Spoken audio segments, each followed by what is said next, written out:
What up, folks?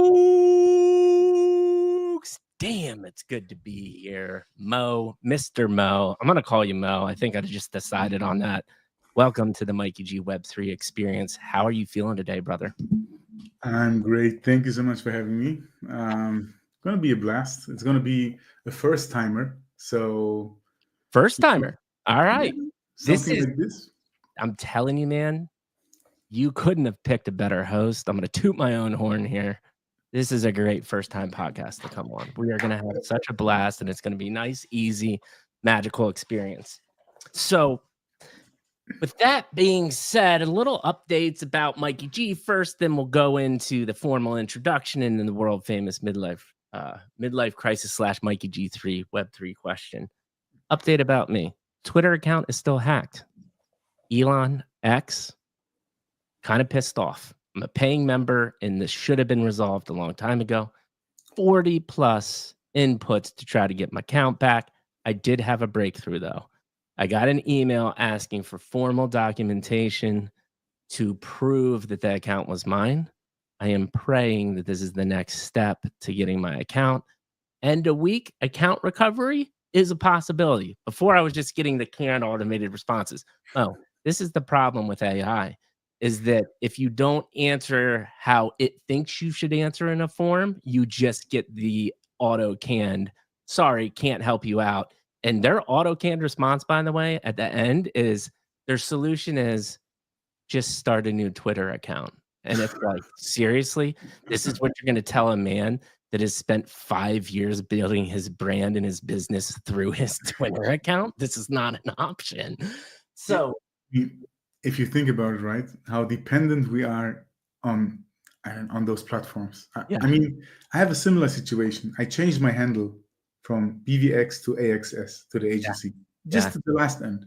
Someone snatched it using my DGOTS as a PFP, using my hot wallet as their OpenSea.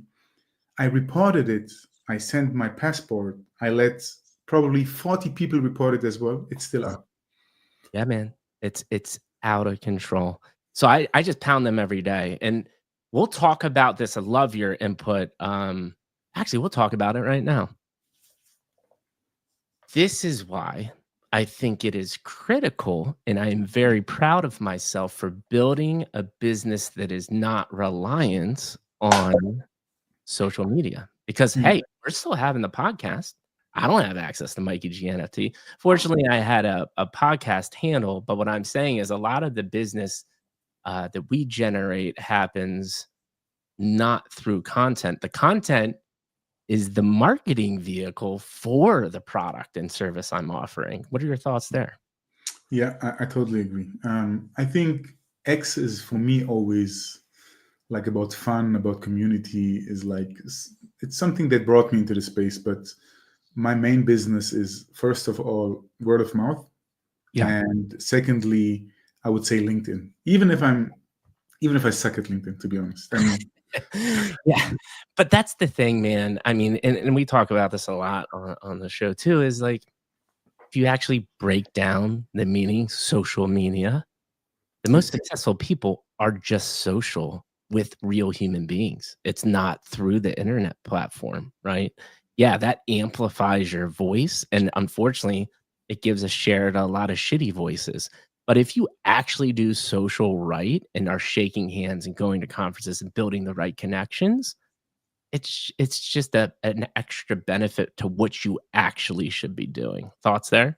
Yeah, 100%. Because I'm going to talking about a panel also. I'm going to talk in a panel also at NBX Warsaw about networking, and I never was a big fan of social media. So I'm saying that when I created the X account, I don't know how many years ago, I didn't have Instagram, I didn't have Facebook. Because for me it was antisocial. Because people are hanging on their phones before they eat, they make a picture, they're on a concert, they're making a video. So they don't really live the moment. So for me, it was like, I was asking myself because, I mean, we can talk about it later, but I always was asking myself, what do I do good with posting a lot of stuff? I was traveling a lot, and the only thing what you get is envy, jealousy, and it's just a little bit of people that you can motivate, So I was Right. like, Right. it's bad energy for me, so I shut it down. So I didn't had social media for 4 or 5 years before I opened X. I can't wait to get into that. But Art, see, look at this, man. Already incredible insights, and we haven't even got to the introduction yet, man. So I appreciate your thoughts. So, as far as upcoming guests, talking to a handful of people, had to reschedule with K's, but K's Creations will be coming on. Still talking to Dith from Gigaverse. We've got a plethora of other people coming on. Talked to a really, really cool guy yesterday that's got a Dragon pre-FP product. Some of them is beautiful art, but he is a TV producer, regular day job, and he's actually, imagine this, people, building an NFT collection out of passion and not a way to extract liquidity from the space. And he's actually doing it because he wants to build storytelling and is okay with not selling out his project. We had this conversation about, and we'll talk about this, Mo. First marketing agency you built with, it was like, oh, dude, you need 90,000 people in your Discord. You need to buy 100,000 followers. You need to do X, Y, and Z. And it's like, man, yeah, thank God he didn't sign. I can't tell you how many people I've dealt with that have signed the dotted line for like 50 grand for that BS. And it just never works, man. So we'll talk about that when we get to the marketing side. Before we get into the great Mikey G podcast question, we like to do formal introductions here. So the formal introduction of my man Mo, Web3 builder from automotive business administrator at Mercedes to area manager at Vodafone, which is super, super cool. But this is what's incredible, dude. You have built business to build major brands like Diesel and Jill Sonder. What is that? I don't even know what Jill Sonder Uh, is. Jill Sander is another brand that is under the OTB conglomerate of fashion. So it's like a LVMH. Ah, So uh, gotcha. I'm not a fashion guy, but the bottom line is, dude started not dealing with these massive brands and has got there, I'm sure, through blood, sweat, and tears, grinding, hard work. And we're going to talk about that journey. In addition to that, told you I'd screw this up. Sometimes I just can't get words out of my mouth, man. Born in Germany to Palestinian refugee parents. So he's got this amazing global cross-cultural story that we're going to dive into as well. Fashion tech trailblazer, agency founder, Web3 consulting. And I would say this about Mo. From knowing him from a little short amount of time and knowing his background, dude's a super connector. Like he was talking about shaking hands, this guy's built a Rolodex in the right way. And that is so important in this space. And if you don't take anything else from this podcast, people, you need to understand how to shake a hand. You need to understand how to have meaningful connections and conversations. Mr. Mo is a brilliant human being when it comes to that. But here's the most important part, which you did not know, is he's also a chef. Now, the question is, what kind of food do you like to cook, my man?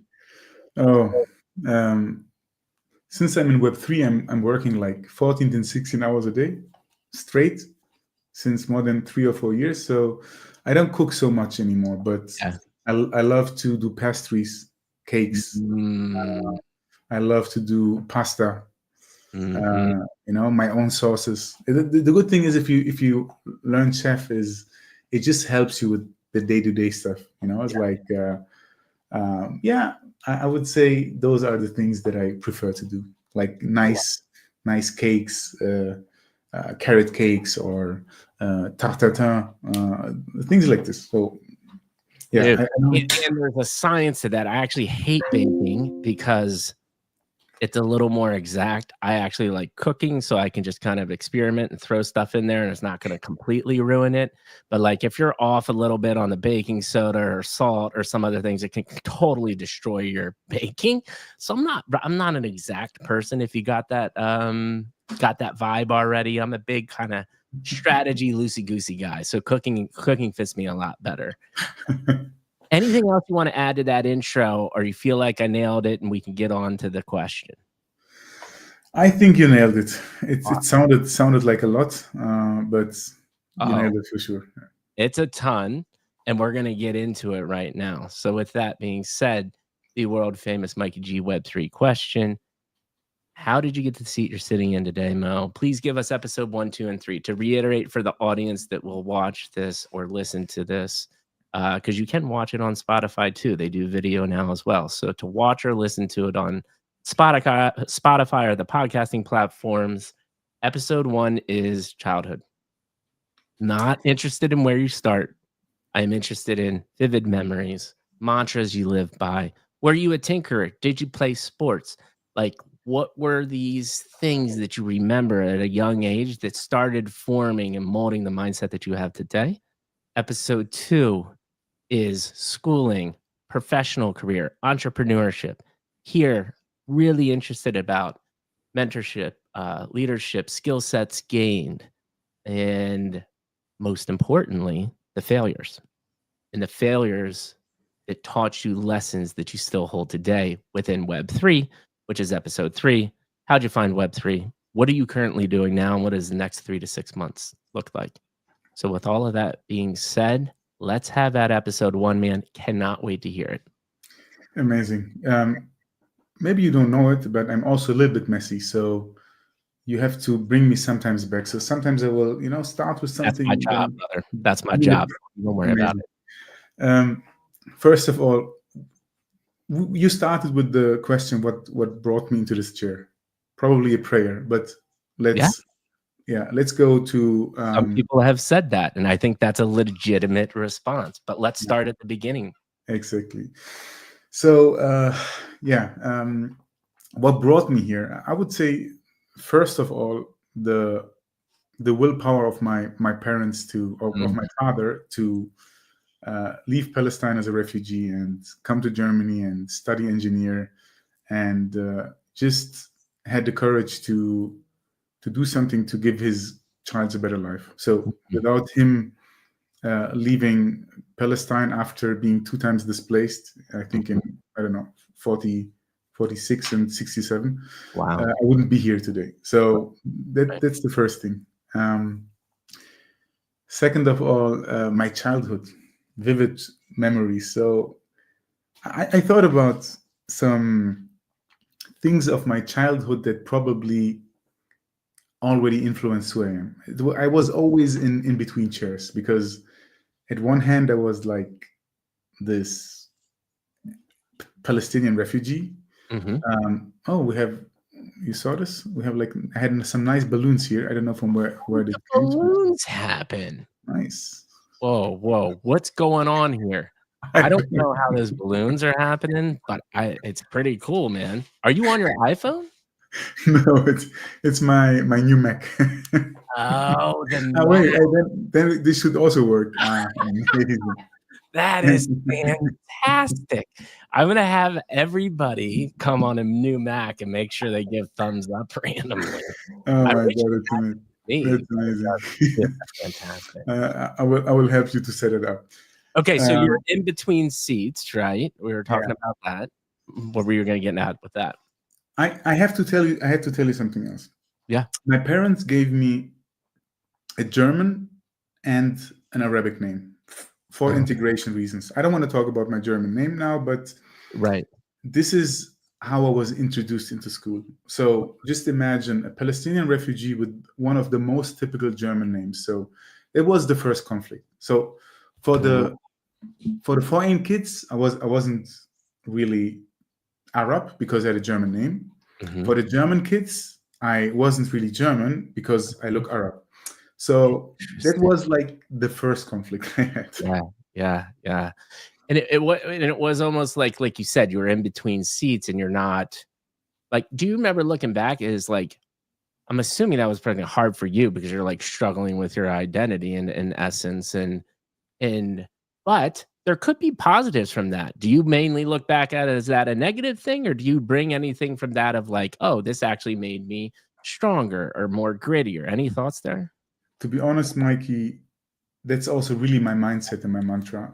Mm, Anything what happens to me in a bad way always had a positive outcome. And this is also my mindset. Is like every time something bad happens, first of all, now it's more easy to understand, because if I'm looking back, no matter where I was in life and something happened and I went from here to here, then I knew that, I don't know, 3 months later, 6 months later, a year later, I will be above the level I dropped down off. So this is yeah, why I have this confidence of, I don't know, I'm guided, or uh, you can call it how you want. You can, but I yeah. always was like this, lucky person. So I think I'm a pretty decent human if I listen to the feedback of other people. So I think it had a positive impact on me. Yeah, and I am so glad you brought that up, man, because it couldn't resonate more with me too. Is they there's so many ways people say this, right? I always talk about my sickness and my mental health, and like that was such a brutal situation.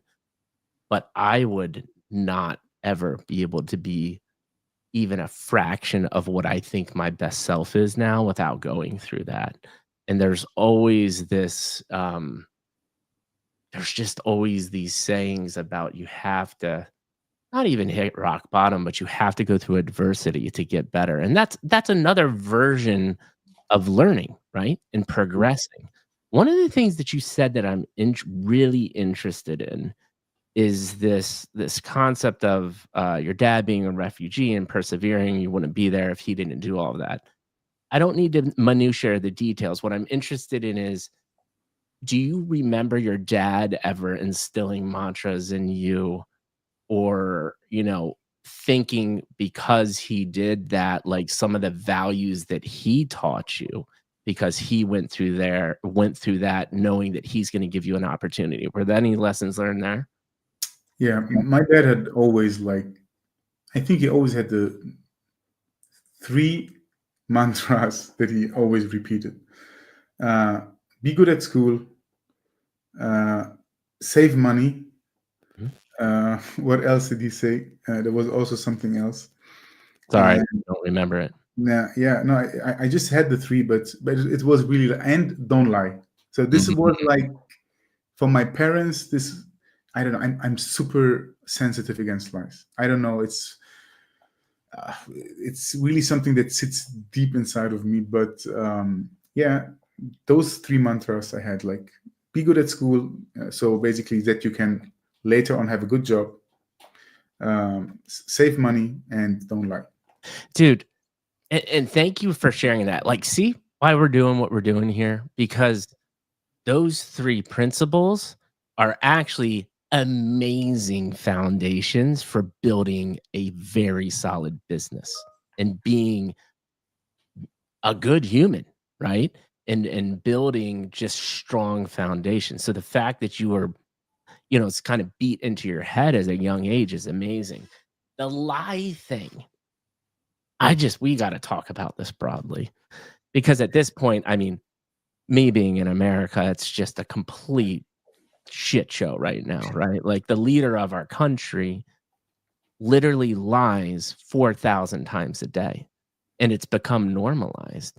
Hmm. Like, how do you even have, like, if I'm thinking about the concept of lying and what's real and what's not at this day and age, I am honestly at the point where I don't know what to do or how to solve that. Do you have any thoughts on that concept?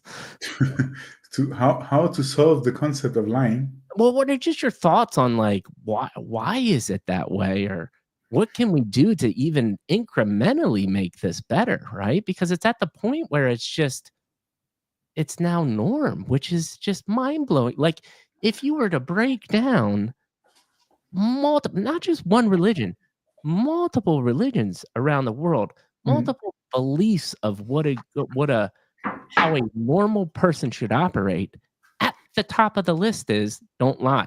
Exactly. What are your thoughts? My thoughts are, I mean, personally, I read I think the Torah, the Bible, and the Quran in German, because German is my strongest language. And Mm-hmm. you're right. Basically, they all have the same foundation, and you shouldn't lie. My take on that is just cultivate your circle. Just cultivate the circle you're in. So if someone lies, call him out. If Yeah. so, they know. Okay, I do it the same way. If someone comes to me and would say now, Mikey is an absolute idiot, then my direct response will be, did you told Mikey that? He will never come to you again with gossip. And this is like a clean way to cultivate your circle, in my opinion. So you have just to cultivate your people around you, and you also have to be open to be cultivated as well. So, Yes, dude. And that is another great insight, is it has to be this two-way conversation. But I love those 2 points. I'm literally going to reiterate them too, which is you have influence over the people you surround yourself with. And if lying is in that, you're going to be associated by that by default, right? And exactly. then two, it's almost like a variation of lying, which is going behind somebody's back, being that gossip person, which couldn't be more rampant in the Web3 space, right? And so when you see that, you have two options. Again, they exit your circle, or two, call the person out and say, hey, have you said that to their face? And like you said, probably 95% of the time, they're going to be like, yeah, I would never say that to them, right? And it's like, well, this person's character is a little bit flawed as well, too. You know that this topic brings me to another mantra of my father. You know I what love my father hated? it. If Mhm. you talk about someone who's not in the room, even if it's not like in a bad way, but this is like something he hated. Mm, And after I read the Quran in German, I mean, I'm raised Muslim, but I mean, there were many years that I thought I'm like more spiritual than yeah, yeah. religious. But in the Islam, it's like this: if you talk about someone and who's not there, he will get your positive points that you do throughout the day, the good deeds, Yeah. and you will get his negative ones. Oh, interesting. That's a fascinating concept. But again, it's like you boil that down. It's just like it's not the greatest thing to do, right? Exactly. And dude, amazing insight into your and my favorite takeaway from all of this conversation so far. And by the way, brother, we're almost at a half hour of talking and we've gotten nowhere. I told you this would go quickly.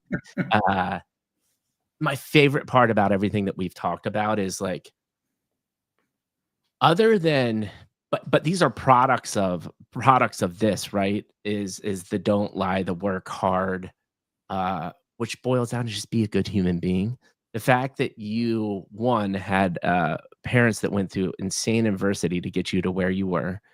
Two, understanded the record that, like, trying to put you in a better position by giving you 2 names so you fit in a little bit more.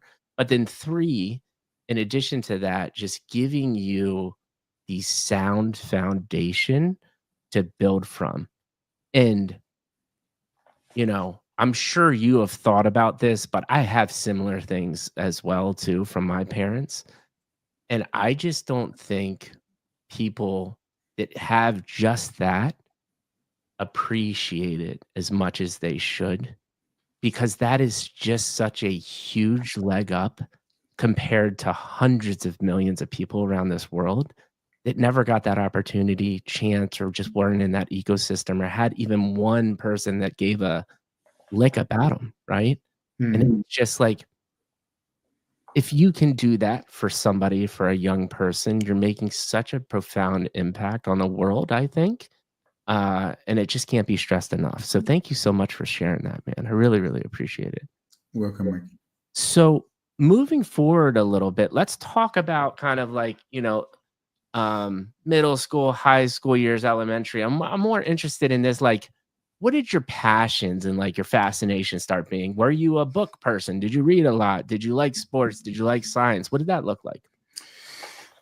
So I did a lot of sports. I, Mm, I tried so many things. I mhm. tried tennis, basketball, soccer, field hockey, Ooh, uh, inline skates, BMX. So I just love to try different kind of sports, and I was really super appreciative to my parents because I know they were tight, financially, and those things are costing money. So I even went to, even as a Muslim, they put me in a Christian school where I learned instruments. That's so So cool. I don't know. I love music, to be honest. It's like I love something music too. it's I never went to college. I had like in the 12th grade advanced German and biology. So Hmm. that were like my advanced topics, my passions. Yeah, Um, but it was pretty clear for me pretty fast that I don't want to go to college because I wanted to earn money quick because I didn't have any. So, there was no big pocket money. All my friends get a car from their parents. They get the driver license paid from the parents. So right. me, I had to think. Okay, so I stopped after 12th grade, and I started my business administrator at Mercedes. Dude, amazing. So before we get to the no college part, because that's a whole fascinating topic, I'm going to shut my door really quick. Nice. I'm glad that you have trousers on. Yes, I do. Usually I don't. It's Yeah, another topic, but always do. I live in California, man. I live in Southern California. It's always hot. I have to have shorts on like 24/7. Uh, and I'm basically in flip-flops. Like I am your prototypical, what you think like a surfer American dad in Southern California would be. That's me. nice. Now, I grew up on the East Coast. I was not this person my whole life, but I fully embraced the laid back San Diego SoCal vibes, and I love every second of it. Like if my personality could be personified in a city, it would be San Diego, hands down. So It suits you. If I picture you in flip flops, shorts on the beach with a surfboard under your arm, I I totally believe it. and it's, it's good for a lot of things. So I'll hold you back on some other things. But what you said about the sports and stuff in that kind of middle school, high school area, I'm interested in your answer could be no, right? Because you are young. But reflecting back at any of that time, like playing sports, when you're trying to kind of find yourself a little bit there, right? Are there any things that strike you as memories as to even aha moments, lessons learned, or thoughts there? And if you don't have any, totally cool. You mean in the sports section? Anything. It could be sports or just you kind of that coming of age time, you're learning about relationships, you're learning about money, you're learning about the fact that you might not want to go to school. Any thoughts there? Yeah. What I mean, sports team, especially team sports, always push you, of course, because Mhm, you have like mhm, direct competition in your team, right? mhm. It's not like a single sport. So I think that definitely formed me a little bit to always keep pushing, always try new things, Yeah, like don't be happy with the thing that is in front of you, to try different things. So I think this is definitely kind of a lesson. And I had like one key moment um, when I played soccer, and I was like a little bit chubby, and I was mad in one situation that my trainer didn't let me play, or just like 5 minutes in the second half. uh-huh. So after that game, I was like, I quit. And the team player was like, "What do you want to do?" I was like, "I'm gonna start with the gym." And they're like, everybody was laughing, like, "You little chubby guy, you want to start with the gym?" And this pushed me so much that, I mean, a year later, I was lean, six pack. I had like an amazing body for my age. They called me titty dwarf because I was short, but had like big breast muscles. So Yeah, in German, it's a little bit more funny. It's a Tittenswerk yeah. for anyone who understands. Is a fantastic word, and I'm gonna start using that. I appreciate you sharing that with me because I didn't know that word. That don't work. So, but here's something interesting is, that and dude, kids just don't have context and they can be brutal. Like I can't even imagine like cell phones and internet didn't exist when I was that age. And I couldn't, because I'm 43 now and I'm basically a boomer. I mean, I'm 100 years old in Web3 world. But I can't imagine how difficult it is, the ridicule you get as like I'm kind of terrified for my son who's 18 months. Like, if there's going to be AI and all of these different things, who the hell knows what's going to happen? My point is, it actually produced you to be driven to change. But fortunately, that change ultimately is a good thing because it makes you healthier, right? True. The question is, what are your thoughts on that in general, where you've got this peer pressure to change, but it ultimately couldn't be good, right? And for kids in that age, it's hard for them to make a decision unless they're reflecting back on it at an older time in life like you are. Do you have any thoughts there of like what your advice would be to that if you're feeling that pressure? What are you thinking about in those moments as to like, should I change or should I not change? Like, how do you stay true to yourself, I think, is the real ultimate question I'm getting at. I think kids should do what is fun for them. They shouldn't have this. Ooh. Oh my God, have this pressure. I have to be the best, and usually that comes from parents. Usually, Mhm, if you make yourself pressure because you want to be better, amazing. But mhm, if you want to do a sport because it's fun for you and it's not about to be the best, just mhm. keep on doing it. Yeah, and Yeah. I think that is amazing advice, and I have this conversation with my mother-in-law all the time.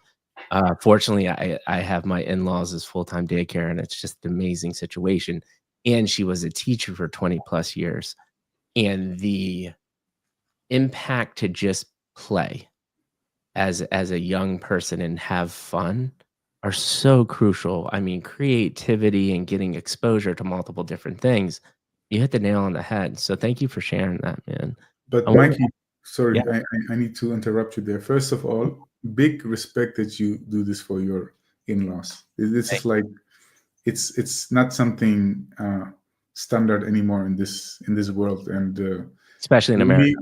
yeah, kudos. I mean, it's probably more a standard in our culture, or Yeah, in, I don't know, like maybe in Latin American culture or in the Asian culture, but this really kudos, I have to say. thanks, man.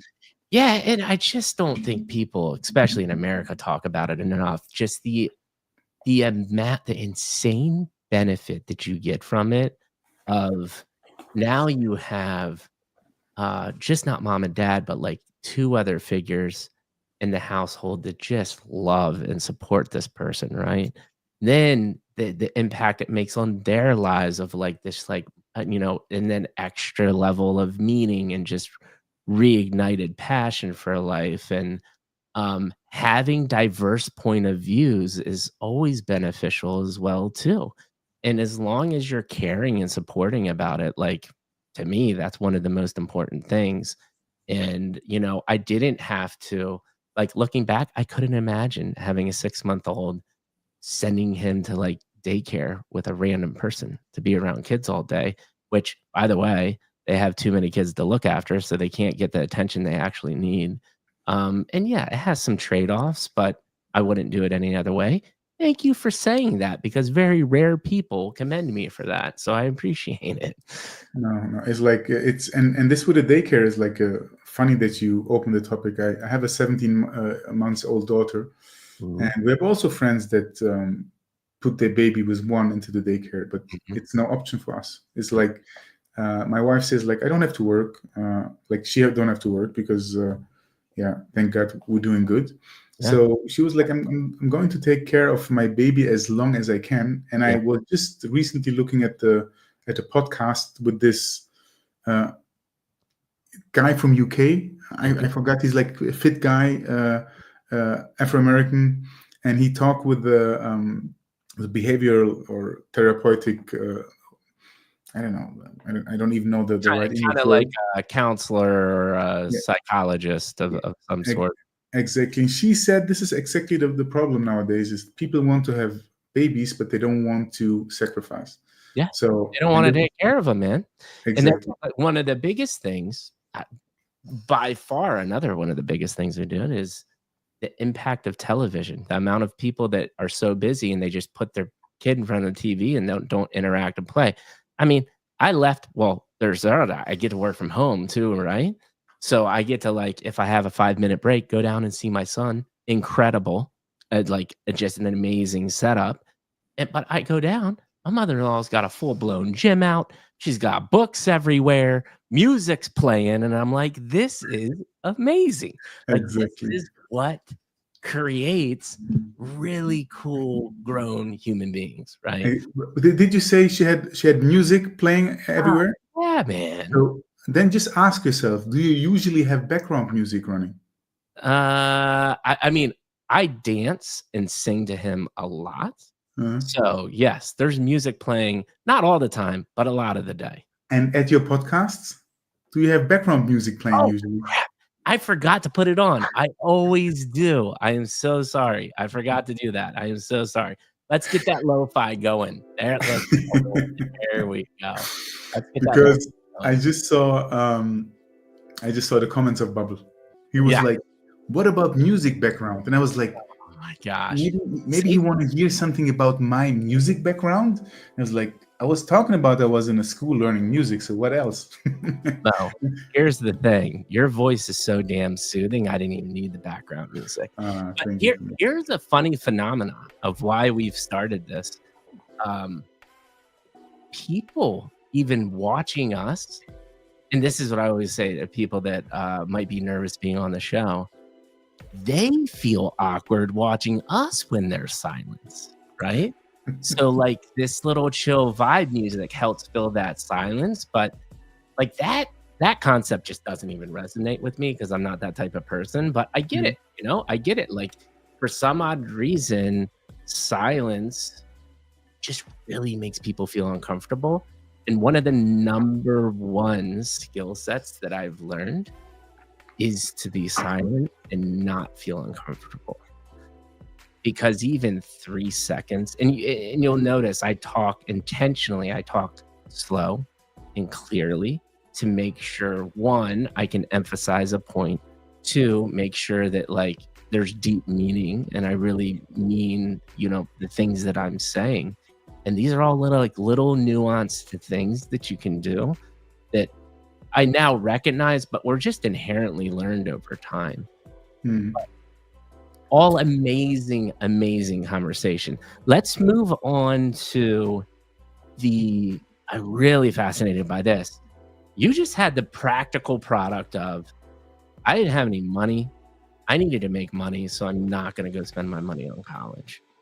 Looking back, this transition for you, do you appreciate it? Do you kind of think like, oh man, I wish I would have had that college experience? Love to hear your thoughts about that.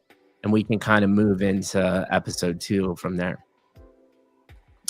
I say it was definitely the best decision of my life because Ooh. in Germany you don't need to pay for college, first of all. Of course you have like a little bit of cost. It was more for me like, okay, I will need now 4 or 5 years more till I can earn money and have to learn. I have to work next to my university to somehow finance my life. This was the point where I said, and I don't believe in the concept of college and school, to be honest, at all, because Interesting. it doesn't prepare you for life at all. And it's a scheme, in my opinion. It's like, it's systematically like this. No one teach you about, when your real life start, how to get a job, what you have to check if you want to rent something, how to put money on the side, how to take care of your finances. No one teach you things like this. So in my opinion, it was really the best decision. And I mean, I was struggling to get the manager position at Vodafone because usually they just take people with a specific degree that I didn't have. But at the end of the day, I think I did a pretty decent job. And So talk to me about that evolution, right? Because coming from no college degree, I'm going to go work, and you end up getting into managerial positions and stuff. Talk to me about the struggles or the skill sets gained, lessons learned there as as you're kind of like coming of age now in your professional career, what are things that you think helped you to succeed, and things that people should be thinking about that maybe are in this time frame of their life that they should be doing? I always had, I think what really helped me is that I had expectation of myself. So if I do something, I want to be good at it. I don't say that I need to be the best at it, but I want to be good at it. So if you do something, heads down, do it in a proper way, be respectful with the people around you. And now let's come back to don't lie.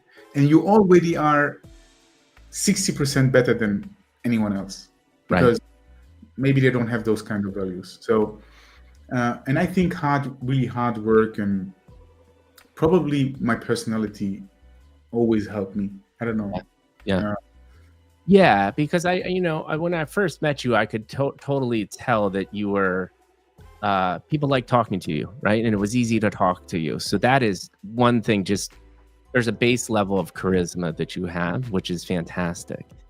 Two, though, and I love asking these questions, which is practical, because everybody hears work hard, but what does that actually mean? So, like, you as a manager working for Vodafone, does that just mean deeply understanding the processes, working really hard to know the product inside and out? Like, what does that look like to you in that process? Because I always like to give like tangible, practical information as well.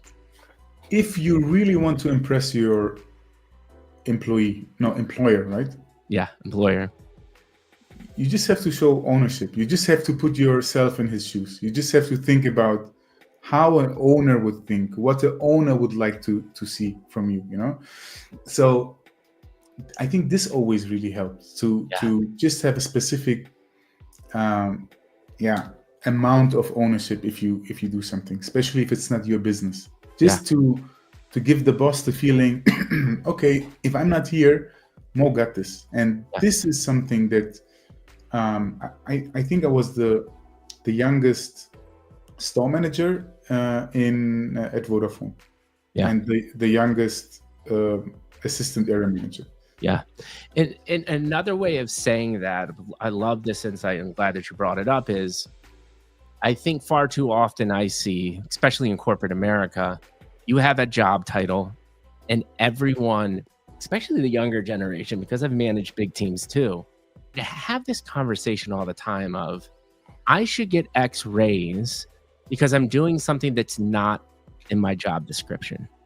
But it's like, by default, this is how you should be thinking anyways, right? Like, you should be thinking how to get to the next level and what you should be learning outside of your job description. Like, that's inherently should be part of the job, but it's this what's in it for me mentality that I think has definitely become more rampant. And when I was growing up, I think you're younger than me, but when I was growing up, it was expected that you grind to 3 to 4 years and learn things outside of your job role to then get a promotion, right? But now it's like black and white. Oh, you're asking me to do something that's not in my job title or in my job description. I'm not going to do that. You agree that that's probably a problem, and the fact that has become more mainstream ain't so good. Yeah, definitely. But what you do with this mindset is you just make yourself replaceable to people that doesn't have this mindset, that do more than they need to do. Yes. So, and what year are you born? I think 80, right? 81. Yeah. So I'm 43. Yeah, I will become 42 in June. So not much older. I thought you're so damn handsome and dapper and young looking. I thought you were in your early 30s, man. I don't think I even asked. Yes, we got some fireworks. I love it. That makes me excited. So, so good, man. Such a good conversation. Let's talk about more, because I want to get to Web3. Believe it or not, 45 minutes already we've been talking. I want to give us at least a solid half hour in Web3 because you've done a lot of cool things. You've become a super connector. We got about another 10 minutes. Would love to 10 minutes in kind of episode 2, right? Let's talk about wins, losses, kind of some skill sets gained over the rest of this Web2 career, because I know you did a lot. Okay. What was the the turning point from a manager position without college, what is like impossible today at Vodafone probably, Yeah. to quit and go into Web3? So at the time at Vodafone, I was a little bit unlucky with my health. So I had, I think, 3 surgeries in 1.5 years. Wow. So I had 2 lower back surgeries, and then I had. They thought I have lymph cancer, but everything is fine. So they took out my tonsils. They sent the parts of pieces to the biopsy. Everything was fine. But but this is also something. I had a back surgery, and 7 days later, I was back in the stores. And when the new manager came in, like the manager who was above me, was a woman. One day she says, like, if it's true that you had those surgeries, because after a week you were like working again. And I was like, whoa. So this was the moment when someone who loves to give didn't get the appreciation, and then I blocked it. I was like, okay, no problem. Let's do all the rehabilitation. So this was my turning point to say, anyway, I was like not so happy anymore in Germany, and I wanted always to. Every weekend I tried to be somewhere else, like Italy, or so. This was like my angle point, my turning point, and I said, no more enterprise, no more salary. I busted my ass off to be where I am, and then I get like this kind of comment that maybe I'm not even sick, and it was like a hard time for me, like really a hard time for me, because I had burnout and like many kind of things. So this was the main point for me to say, okay, I fell in love in Ibiza a few months before, and I just moved to Ibiza. I quit my job and I moved to Ibiza. So this was the first thing that I said, I need to relax a little bit, come back to my senses. I went to, the first times I went there, I get like so much appreciation from the people there, like something that I never got in Germany. So this was the turning point of how I went away from enterprise. Yeah. And it's interesting to me because people get these comments all the time, right? At work and enterprise and corporations, wherever you are. But this resonated so deeply with you, you said, I'm done. Is there anything more there other than you were just so offended and frustrated after all the hard work? Or, somebody in this similar position, advice there because it's one of the hardest things you've probably ever done. Would love, let's just like a little deeper thought on to advice. Any other thoughts there as to what was allowed you to really push you over the edge to just go to Ibiza? First of all, what helped me a little bit is that in Ibiza, I was somehow recognized for the person who I am. Like, it's I don't know how to tell you this. I just arrived there. Of course, I have friends. I know them since 25 years, 30 years. They're still my friends. But there's like this analogy of the location makes your worth. Like the bottle of water. In a supermarket, it's 50 cents. In a rail station, it's €2, and in the airplane, it's 6. So you don't need to change yourself. Sometimes you just need to change location. So I changed the location because I got this warm appreciation. People were like, "Oh my God, Mo, you have an amazing energy. You have to move to Ibiza." And I heard this again and again and again, and I was like, "What's wrong with those people?" Like, really? But to a point, there was like, okay, maybe I really have to come here. And I was like lucky because I think on the first after party that I went there with my best friend, he didn't came there. I met the manager of Marco Carola. His name is Mhm. Luca Piccolo. And he was also one of the owners of the craziest party in Amnesia Music On. And Mhm. he was the person who told me, Mo, you have to come here. This is your place. I'm going to have a wedding soon. I invite you. And this was like the angle point, because I arrived directly in the best circle. And this is also something I'm always very blessed. I always arrive in the best circles. And this helped me to say, you know what? Fuck it. I'm going to try it. All my friends, Mhm. all my family, everybody was like, are you crazy? Mhm. You got this job, well-paid job. You earn more than us and we study. Are you? And I was like, I'm not happy anymore. And I'm like this. If Mhm. I'm not happy anymore, if I don't have this excitement, if I wake up and I'm like, oh no, not again, then Yeah. you need to change something. You Yeah. need to change something. Yeah. Yeah, and I think that is such sound advice, but so hard to do. And one of the things that you said that I think is important for people, and I think that the second part to this we didn't touch on, but I'd love your thoughts, was one, you said you found a circle of people who appreciated who you are. Just that base level of appreciation and people understanding who you are as a human being, like truly understanding who you are, is such an amazing experience, right? So you found that. But I think through that also, what I indirectly heard you say is, I'm sure there was a little self-discovery there.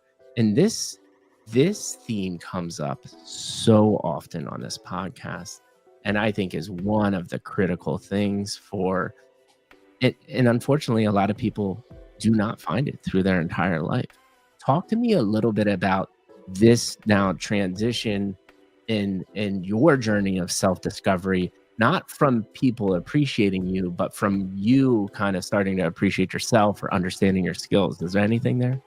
Oh yeah, oh yeah. It's like, unfortunately, in the Arabic culture, you don't really grow up with love.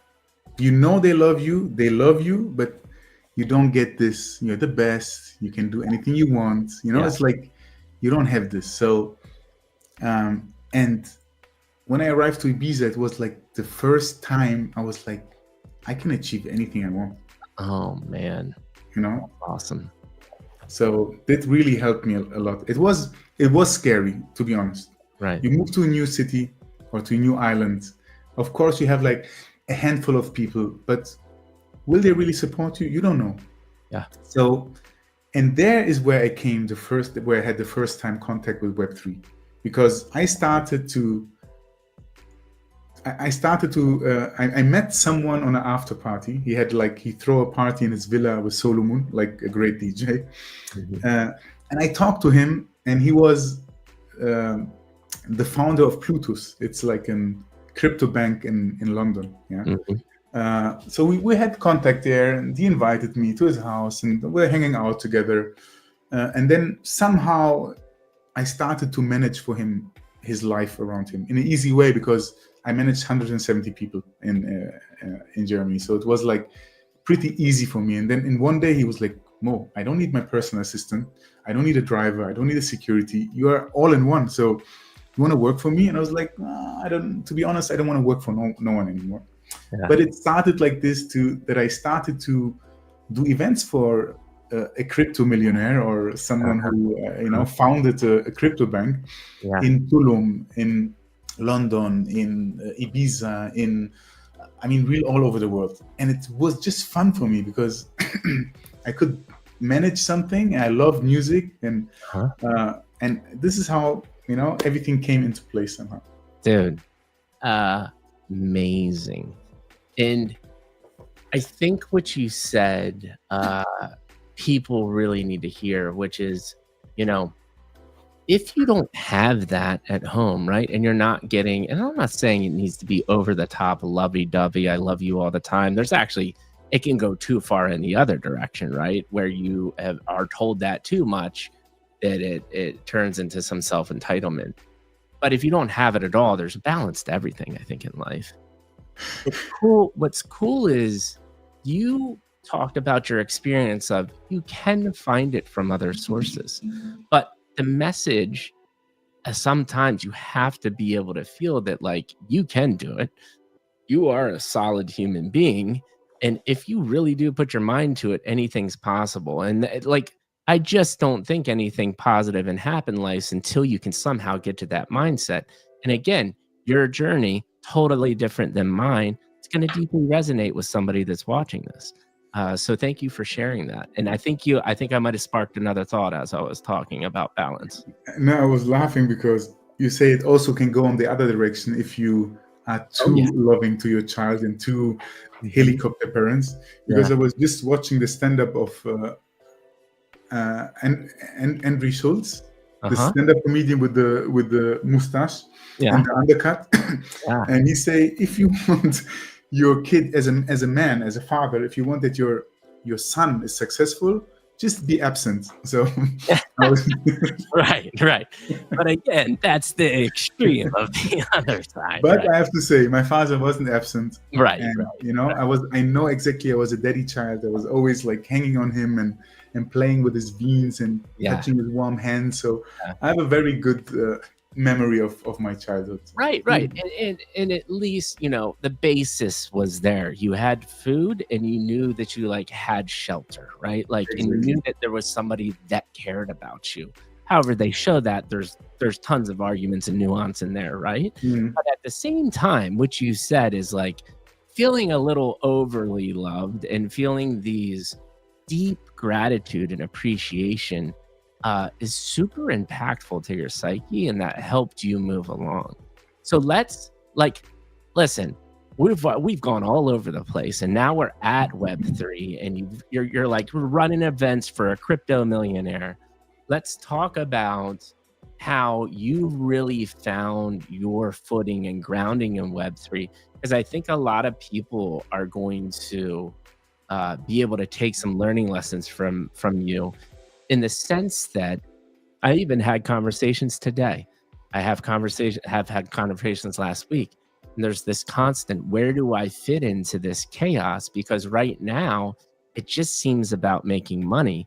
And it seems that there's a lot of shady grifter people. And if that's all this space is, but I would totally disagree, because there's a lot of builders and it will fundamentally change, or has already fundamentally changed the way we're operating this world.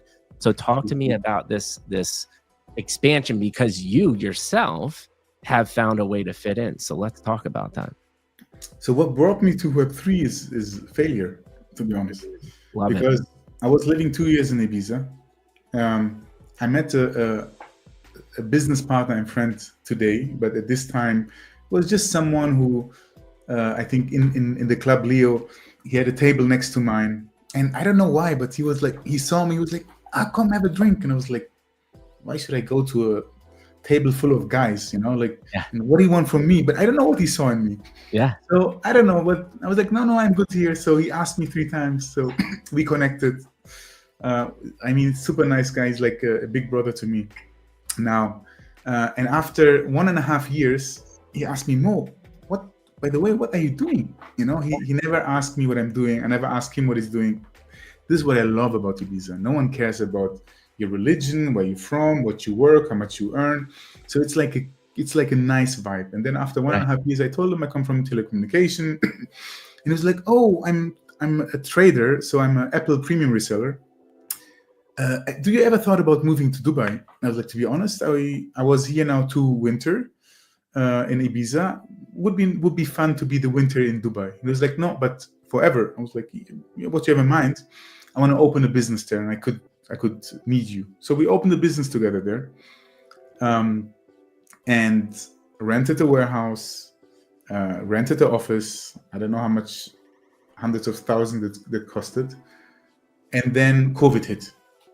Oh, And COVID in UAE is like no cinema, no restaurant. If you want to go to groceries with your wife, it's not allowed. You have to go alone. You have to ask for permission via app. You cannot go to your work. yeah. So what happened? Okay, I just used that time, really like 8 hours a day, learning everything about Web3, technical analysis. So I just used the time to make the best out of it. Hmm. And then I was like in a lot of communities, and there was a Twitter space. with Diesel and with Stefano Rosso, the son of the founder of Diesel. He's also chairman of Mesa Magella today and CEO of Mani and the CEO of BVX, this metaverse unit of OTB, of this group. So I asked the right question in a Twitter space. We connected afterwards. And I think a week later, they launched the NFT and he needed some support. So he asked me, would you do it? How much do you want? I'm like, I want nothing. I'm just going to help out. So I brought some moderators and community managers and just help the vibe and answer questions. And a week later, they offered me, let's work together. This is how I started to work with the $1 billion brand as my first client in Web3. So this is a very unique story, right? And so reflecting on this, and this comes up a lot. Do you looking back, do you think like everything in your life as the skill sets you did with sales and managers culminated to this point? Or was it almost just like you said the right thing at the right place in the right time? Because I get very wide. This is one thing on the show from entrepreneurs and founders that I get a very wide response on. Some people firmly say luck does not exist. Other people say it is all luck and timing and nothing else. What are your thoughts? I say, of course, all my past skills help me for sure, because I'm good with I'm very good with humans. I'm good in communicating. I mean, especially in my strongest language.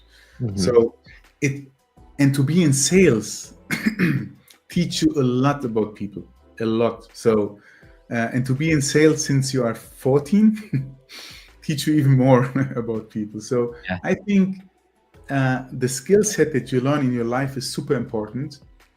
Of course, you can be lucky that you be on the right place at the right time. But if you don't have a skill set, there's no opportunity. Right.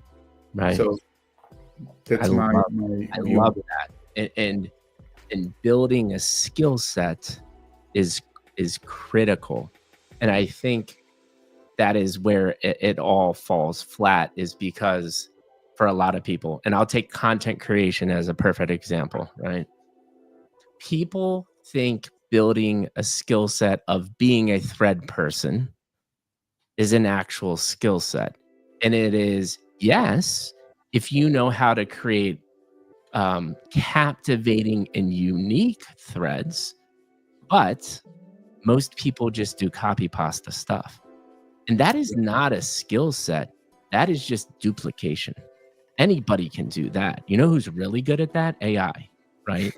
So like that will all be going away. So when I think we stress the part of building a skill set, it is critical that it needs to be as much not replicatable or need human and your intuition and your kind of personality and uniqueness to what you're doing. You know, my version obviously is this podcast. I don't think many people can replicate what I do. And so I have a very unique skill set that adds benefit to the space. For you, going through this experience, you said connecting with people, but I think that's still a little broad for what I'm looking for. Your unique skill set to get you to this part, that connection part, obviously, but can you dive a little bit deeper into that? Is it, you think, right, asking the right questions? Is it personally connecting with people on a deeper level? Like, what does that look like to you? So I'm just gonna give you some examples, and you can tell me what the right skill set is. So let's say I had a enterprise client at Mercedes or at Vodafone. It happens very often that this person came to my table, we had a conversation of 5 minutes, and then he tells me his wife cheated on him. So I have something, I don't know if it's something in my aura or my vibe, that people feel comfortable, confident to tell me something without having the fear that I'm going to spill it out. So yes. And that, again, see why we do here what we do. we go all the way back to the beginning. I think, totally believe this, that the fact that you were such drilled into your head at such a young age that lying is not cool, that has created an inherent trustworthiness of your being over time. And this is where I do think, and we talk about this a lot, which is the zone. You know, when I sit down in this chair, I'm in my podcast zone. You can tell, man, I'm ready to go, right? And I'm really locked in. But that comes to get to that comes from the fact that you don't even need to think about it. It is just an extension of you and your being and your ability. So to your point, I absolutely agree with you that you have embraced this mantra of like lying and being genuine from a very young age. Now just almost exudes from your personality without you having to think about it. Hence, absolutely why somebody is saying in 5 minutes, just want to let you know my wife just cheated on me. Like that's not a natural thing that happens to most people. And this is something I think you've inherently just built over life. And that is an amazing insight. But also I think the advice that you can extract from that is you need to find what that is for you, you know, and people will immediately push back and say, well, I don't have anything. Right. And I think that's a lie. Every single human being on this earth is unique. It's whether or not you can find it. Do you agree with that? Have any thoughts of my response? Yeah, I totally agree. I also think it's just a matter of time to that you find this skill set or this passion. And Yeah. you know, you were talking about one thing. Some people cannot have it if it's silent, you know. But it's like this, those silent moments are super important. You know, when I grew the most, when I started to travel alone. You know, while the times in Vodafone, I started to travel alone to spots, to even to visit people that I met in Ibiza, for example. Yeah. And this time to travel alone, to be alone in the city, to do your own stuff without always having someone with you who steers you in a different direction, helped me a lot to find who I am. It's like, it's a game changer. It's like, you know, and the other game changer is if you're like a little bit lost and you don't know who you are, move away from the city where you're born and grow up. Yeah, dude, absolutely. And I've heard that a bajillion times on this show.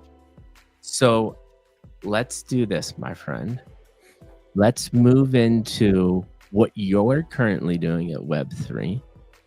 We've had so many amazing moments in here. Going to make a ton of great short form content. I know you've already helped a lot of people out by your conversation and your insights. Got comments. People are loving the conversation. And let's talk about why then. So you've now, you know, in a conversation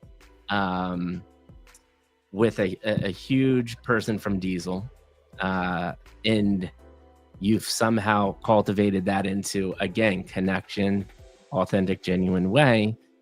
And now you're working for them. Now you have a marketing agency. You've connected with tons of people. It is your superpower. Let's talk about what you're doing with the marketing agency, and let's talk about any other paths within this journey that you'd like to highlight.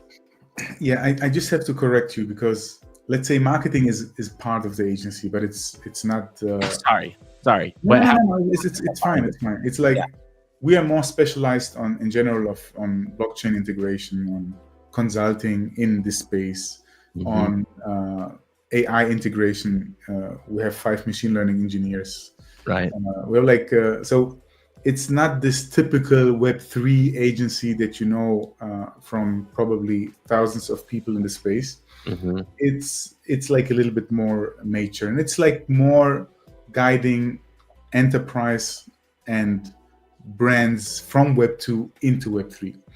So I don't do this whole shilling on spaces and screaming on spaces and the WAGMI stuff. So it's like a little bit more, it's a little bit more, let's say, guidance. So consulting and advising is always my major skill set, or was always my major skill set. but I always did it for free for all my friends with restaurants and businesses and whatever. And this is why I said before, what brought me into this chair was while COVID, when I learned everything, I was like really praying to God: is why can I not find something that brings me joy and makes me money?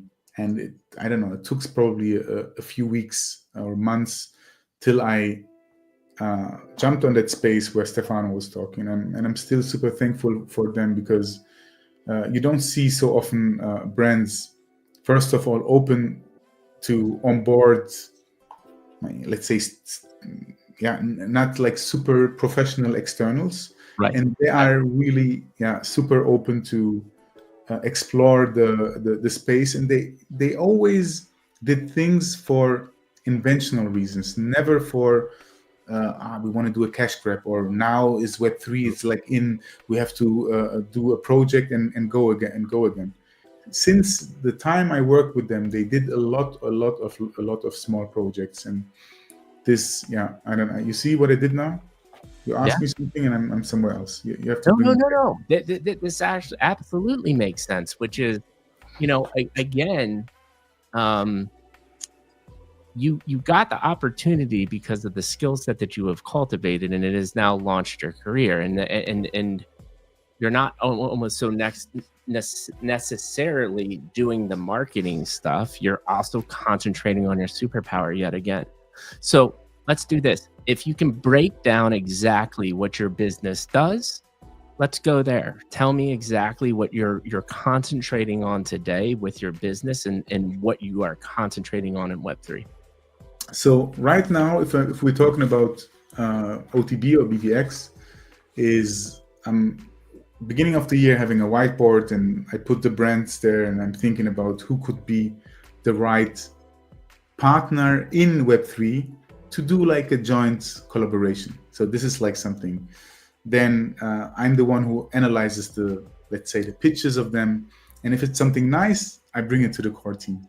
They decide it's good to go. If they like it, it goes to the board. So it's really a consulting and networking, bringing the right people on the table.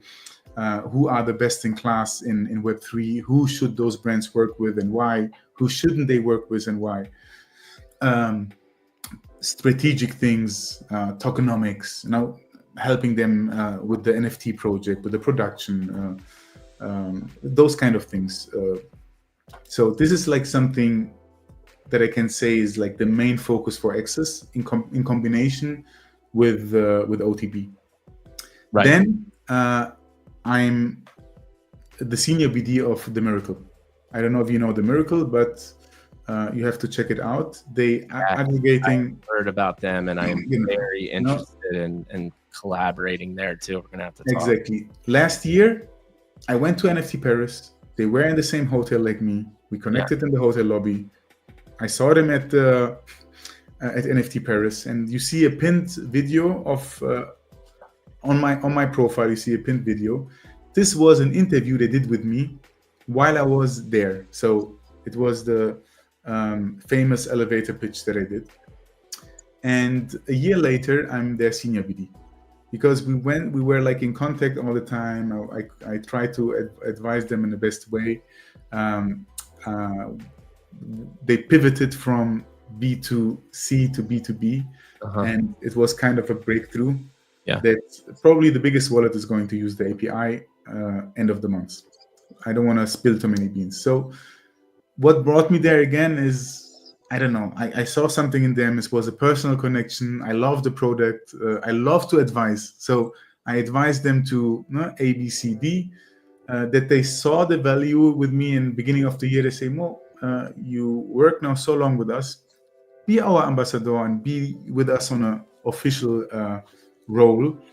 Why do that for free? So, right. And this what brought me there. Yeah.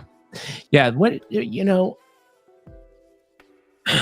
amazing in the sense that a couple things that you've said this a couple times, and I would love your insight on this. And this is kind of side of Web3, but you've done a lot of things for free. What do you think the importance of that is when you're in your arena and industry, which is relationship building. Can you just give me any insight on your take of why you do that and the impact it's had? The I think it's more a personal thing. The personal thing is I have a helping syndrome. I love to help people. I always have a how can I say, like a little construction, and the construction is mostly a person or a project or something that I like to support. Yes. And I think if you genuinely help because you want to help without thinking intentionally, oh, I want something back, Yeah. the best things come out, and Yeah. really the best things come out. Straight proof. You're doing it right now. And I firmly believe that's one of the big influences as to why everything's happened the way it has happened. So thank you for sharing yet another amazing insight. We have been talking for well over an hour at this point. I want to be cognizant of time, knowing I'm sure you've got a ton of things to do. What I'd like to do now is kind of start getting to the winding down point, but I don't want to do that without, one, giving you a chance to talk about anything else currently going on with your endeavors. I know you were talking about you had a keynote coming up. You want to talk about that at all? And then after we're done talking about that, looking to the future. And then after that, I have one final question, super softball. Do not worry about it. And then we'll call it a day with my closing comments. How does that sound? Sounds amazing. Okay, so current day, anything else you want to add on to your current initiatives, what you're doing? Yeah, I have to say this month was crazy because last year I spoke out my wish. I would love to speak more on panels. I would love to, I don't know, just be more in front of people and tell them about what I do, and I don't know, about my life, about the space, about what I learned. Yeah. And my friends that were speaking themselves, they all were like, but you have to apply. If you don't apply, no one is going to invite you. Yeah. I was like, I'm not the apply person. So I don't know what happened this year. This with the keynote with NBX in Warsaw, one of the biggest blockchain events in Central and Eastern Europe. Then I'm invited to a panel in NFC Lisbon. I'm invited to a panel in East Bucharest. Now I just got a message before we went on a call to talk on the Paris Blockchain Week. Yeah. So it's just crazy. So my next weeks and months, I'm gonna be talking a lot, and I'm just super grateful that it happens just like this. That makes me so happy, and I think it is, again, because of your inherent skill set to make connections and feel and seem inviting. I would love, like, the practical, because you circumvented this application process. Give me an example of how an invitation actually manifested. I think Paris was like the angle point that someone was like, "Hey Mo, the last year in NFC Lisbon, you came to the stage. You are such a natural. I have to put you in a group." So he put me in a group for something completely else, and then someone in the group just was like, "Hey, I saw your profile. I think you could be an amazing fit for NBX Warsaw." And it's Jay Ray. He's an MC. He's with Diana, his girlfriend. She's also an MC. Amazing human beings, and also very rare that you have people in Web3 that are like kind of this, I want to say, selfless, because they could see me as a competitor, right? Right. But they were like, "Mo, we saw you have this kind of skill. You're good in communication. Yeah. You should do it." And so awesome. It happened like this, and yeah. And this year in Paris was like, I don't know, everything fell into place. It was just crazy. Also, the Miracle helped me a lot because it's a great product. It's easy to, I don't want to say sell, because it's not selling. You're just talking about it. It solves a problem. It fundamentally solves a problem and a need in a space, and you're not really selling that if you solve a problem in a simple, easy way. right? Yeah. That is the best place to ever be as an ambassador or a salesperson, because you believe in a product that is fundamentally going to help people out, Exactly. which is super cool. What would your advice be to the people that are really interested in kind of taking this path? Is it as simple as shaking hands, knowing the right people, trying to be ambassadors for projects? What would you say? If you know that you have a great skill set, but genuinely, not like something you learned maybe in 2 weeks, something that you're really passionate about. Because if you're passionate about something, you're gonna be an expert. It's Yeah. like just because you love learning about it.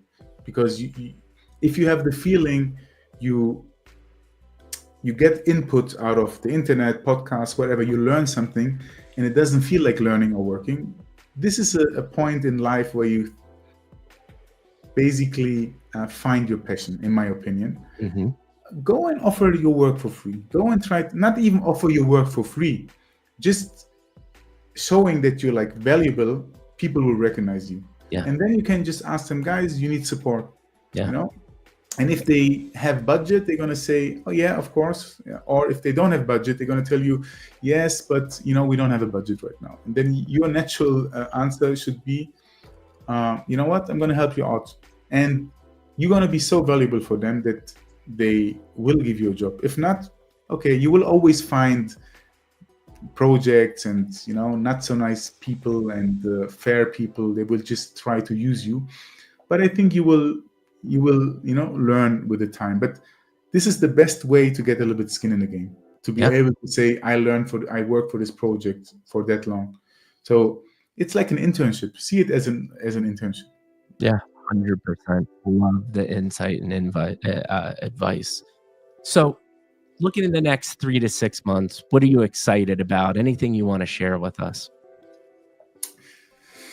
What I'm excited about, I'm really excited about those speaking possibilities, because it's really something I love to do, and I'm super excited about where the miracle is going to be, because I believe so much in the product and I believe so much in the team. They're like really decent human being. They're like down to earth. They're not like, they could be so arrogant and cocky, but they are just like amazing guys. They're like not spending now the money that they raised for bullshit. So they're like really, I'm really looking forward to accompanying them on this journey where this will go, and I'm pretty confident it will go great lengths and ways. Awesome. And on the other hand, the speaking possibilities, the roundtables. This is something I'm looking forward to as well. So the two things, when are the dates for your speaking engagements? How can people find that? Just pay attention to your Twitter? Or? Oh yeah, the best way, just pay attention to my Twitter. It's like if you watch my Twitter the last years and in the last 2 weeks, you will see a big shift. That suddenly you see a lot in my face, or someone posting something about my face, or usually I don't like that. It's just like, I don't know, I'm not the person of posting something about myself. Yeah. But I was like, you know what, to get there where I want to be, it's part of the game. So, and I just feel more confident now doing this thing again and again. And this is maybe also one of the advices I can give.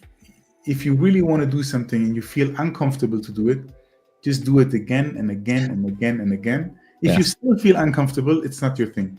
Yeah. But just the repetition, like I told you, I had to do a clip for the NBX Warsaw, what I didn't know before. But then they asked, can you do a clip of yourself saying who you are and what you are talking about? It was a hustle for me. Yesterday, I was like stressed. I had like suddenly 4 gray hair here that I didn't have before. But then I did it again and again, and I was heading, in my mind, the script, and I read it again and again. And then suddenly, I think the result was decent. So amazing. We'll see it tomorrow, probably, if I post it. And I want to give the miracle a little bit of space here too. What do you just want to share? Because I'm sure there's people in the audience that might have heard about the miracle, or we're talking very broadly about the miracle, but want to know what it is. What is it? How can people find out more about it if they're just interested in it? Yeah, if you want to find out more about them, go to my X, and it's in my bio because I just tagged it in my bio. But what it is, when I met them, at this time, I missed an airdrop worth of probably $9,000. Yeah? Wow. I thought it was 6, but I had like 1 DGOT and 2 Utes, and you got a airdrop of Wormhole that was, I think, each NFT worth of 3,000. Wow. And they told me, you're not using the miracle. I'm like, what is the miracle? It's like, it's a dashboard where you can put in your wallet all the wallets that you have, read only. You don't even have to sign in. You can just copy and paste, and it basically scraps the internet and X and Discord and TG for benefits related to your NFT. So if you log in, it's going to show you because you hold Azuki, you get the anime airdrop. Because you hold a clone X, you get a free ticket for NFT Paris. So basically, it shows you everything in one hub, which benefits you have, so you don't miss them anymore. Mm-hmm. So that started as a B2C solution. But what they're doing now is, in the last 3 years, they created an AI that basically aggregates all of this data and make it simple for you to check, is it a benefit or not. And they created an API that also projects can use. So what will be the end goal, and what you will see very soon is, let's say you log into your wallet, MetaMask. Yeah, you don't see a lot of things there. You're going to have a benefit tab directly in your wallet that shows you, hey, listen, you have those kind of benefits because you hold those kind of NFTs or tokens. Or the same on OpenSea. With their 2.0 upgrade, they need a 3.0 upgrade. Then you're going to see the benefit tab, and it shows you which kind of benefits do you have, because projects are struggling. The algorithm in X is bad, Discord is isolated, TG is also pretty isolated as well. So it's hard to reach even your own community members. Ooh. So they find an amazing way to solve that problem. Yeah, I love it, man. And these are all big pain. I've been saying this for years, but I didn't want to tackle it. I'm like, dude, especially for someone like me, right? Like, think about how many brands and NFTs I've gotten over time. It's hundreds. Like, I don't know, man. Like, that's multiple full-time jobs going into Discord trying to figure out what the hell is going on. Like, exactly. This is really cool that I've wanted 3 years ago. I mean, tens of thousands of dollars, if not more, I know I've missed out on. Yeah. And that was just a product of, like, I couldn't maintain this all. So yeah, and there's a second layer. Let me touch this very quick.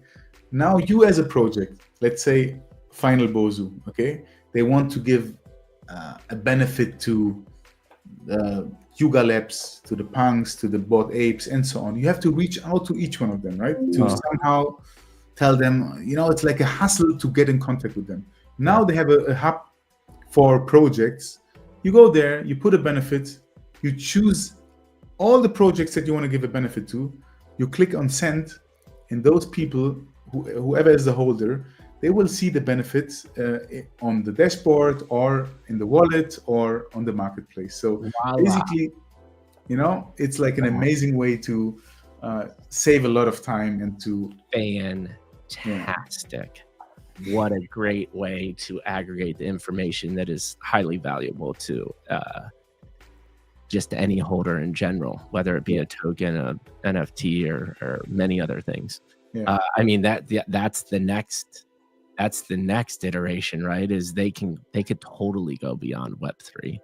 And what does that look like as well? So, man, amazing conversation. Like we said it in the beginning, I knew you were going to crush it. Incredible insight. This is definitely going to impact somebody, but listen to this, and you just gave amazing insight after amazing insight. Last two things. I'm going to ask you my final question. I ask every guest. I'll give you my final comments, and we'll call it a day.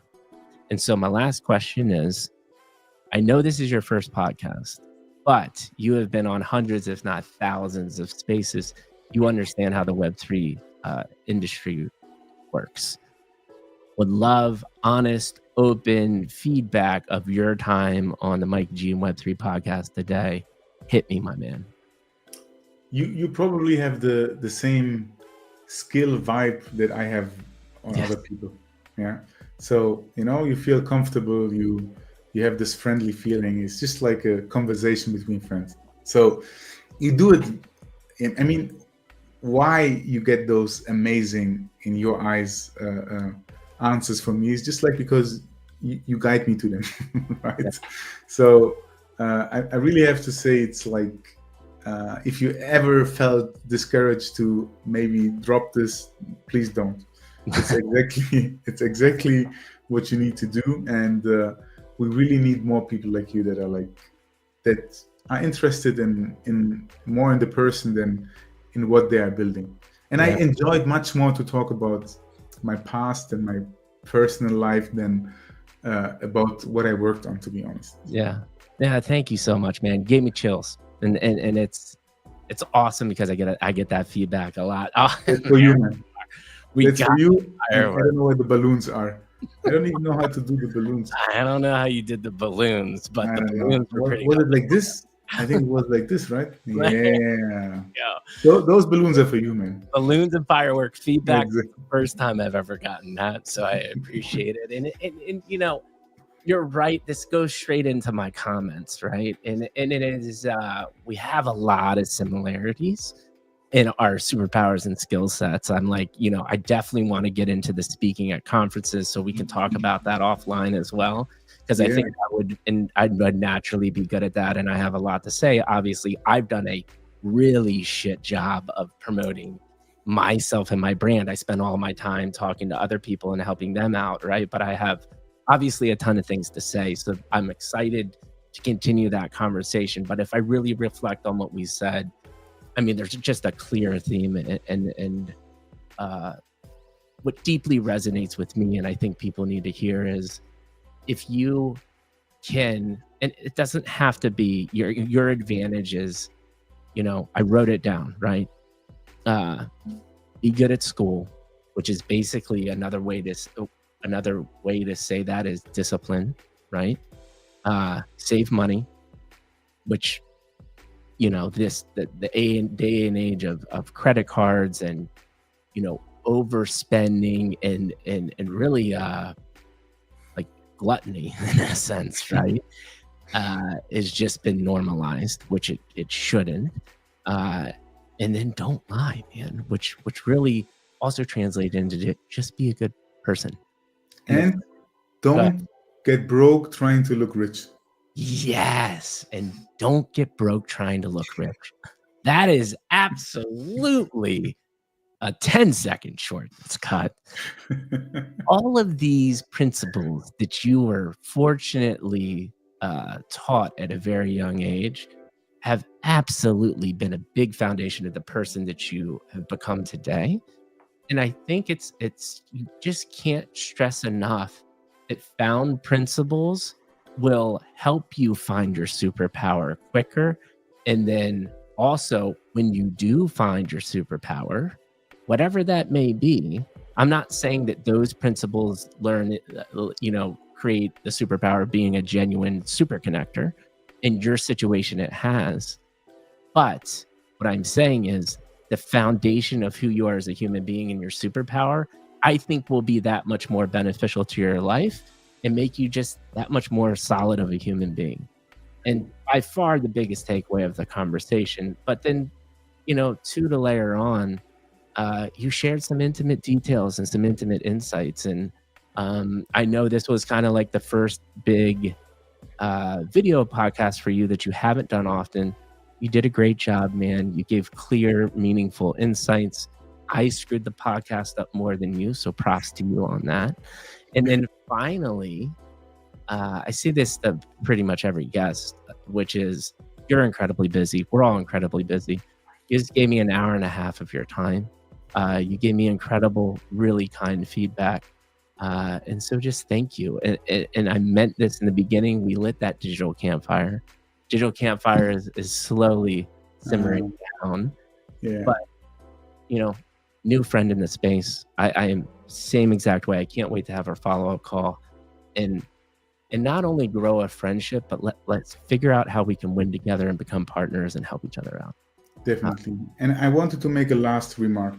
I think this is something super important that I somehow didn't talk about is choose your partner very wisely, because without my wife, honestly, I wouldn't be in the position where I am now, because she was so supportive in the worst times, and in the best times. And she was probably the first woman I ever was with that gave me so much compliments, like that really believed in me, that pushed me so much, Yep. that it's like it was a game changer.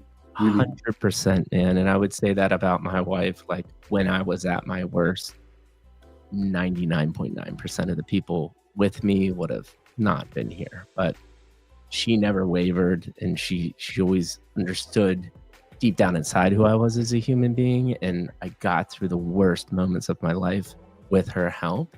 And now it's been able to let me flourish and be the happiest that I've ever been with, all of the things that I ever wanted in life and more. And I feel like I'm just getting started, And so I think that is, yet another amazing insight and lessons is, and this isn't for everyone, but I think both you and me would agree, life is just better with other people, especially people that you can believe in, and having that as close to unconditional love as you can get, which we're talking about, which is you can be your worst and they somehow still see the best in you. It's incredibly hard to find, but if you do find that, it is just yet another superpower that you have. And I couldn't 100% agree with you even more. So thank you for sharing that insight. Like, that's just a great way to cap the podcast. So you all have been dropped bomb after bomb of knowledge bomb. This was an incredible conversation, and I cannot wait to come back with future guests, but this one's going down in the books of the Mikey G and Web3 history.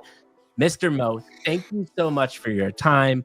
Mikey G and Mo are out. Thank you so much, brother.